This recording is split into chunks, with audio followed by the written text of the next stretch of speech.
आप मुर्दा भोजन खाते हैं और आप जीना चाहते हैं, ऐसा करना थोड़ा मुश्किल है।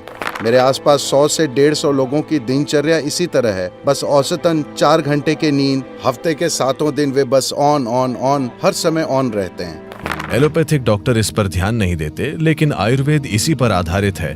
उष्ण, शीत और पित्त। शानदार नाश्ता तैयार। इसे बनाने में केवल 2 मिनट लगते हैं।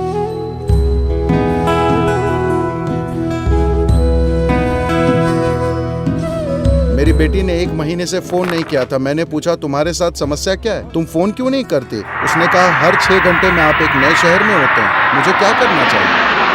मैंने कहा ओके, ये वाकई सच है।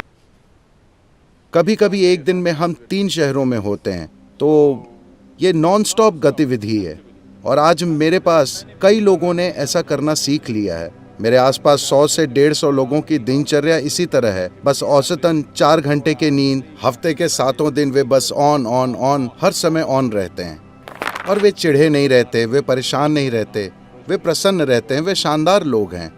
ऐसा इसलिए है, इसके कई पहलू हैं, लेकिन एक महत्वपूर्ण पहलू है भोजन। आप कैसे खाते हैं। सिर्फ यही नहीं कि आप क्या खाते हैं, ये भी महत्वपूर्ण है कि आप कैसे खाते हैं, क्योंकि भोजन एक जीवित पदार्थ है। आप सब लड़कियां एक आसान चीजें ये कर सकती हैं। अलग अलग स्वास्थ्य के मुद्दे हैं, जड़ता और फोकस का मुद्दा है।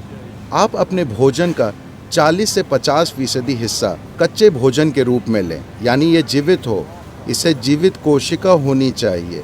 ये सब्जी हो सकती है, फल, मूंगफली, अंकुरित चना हो सकता है। आपके द्वारा खाए जाने वाले भोजन में कम से कम 40 से 50% को जीवित होना चाहिए। आप मुर्दा भोजन खाते हैं और आप जीना चाहते हैं, ऐसा करना थोड़ा मुश्किल है, क्योंकि अब आपको मुर्दे को जगाना है।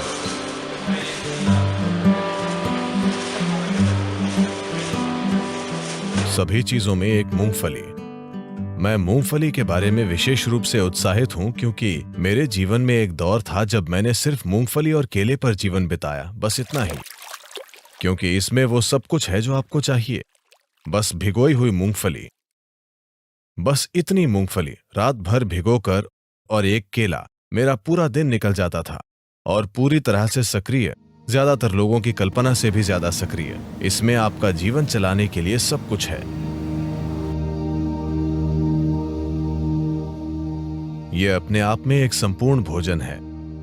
अगर आप इसे 6 से 8 घंटे तक भिगोते हैं तो पित्त निकल जाता है। आप पित्त जानते हैं। एलोपैथिक डॉक्टर इस पर ध्यान नहीं देते, लेकिन आयुर्वेद इसी पर आधारित है। उष्ण, शीत और पित्त। इससे पित्त निकल जाता है। और इस भीगी हुई मूंगफली को अच्छी तरह चबाकर खाना। बस ये पक्का करें कि यह जेनेटिक इंजीनियरिंग की हुई बकवास नहीं है। एक चीज ये है कि शायद इसमें जेनेटिक बदलाव किए गए हों। अब वो ये नहीं लिखते कि किसमें बदलाव किया गया है और किसमें नहीं। एक और चीज ये है कि आप इस हद तक फर्टिलाइजर और कीटनाशक डाल रहे हैं कि मूंगफली अब मूंगफली नहीं रही। बस ये पक्का करें कि वो ऑर्गेनिक मूंगफली हो।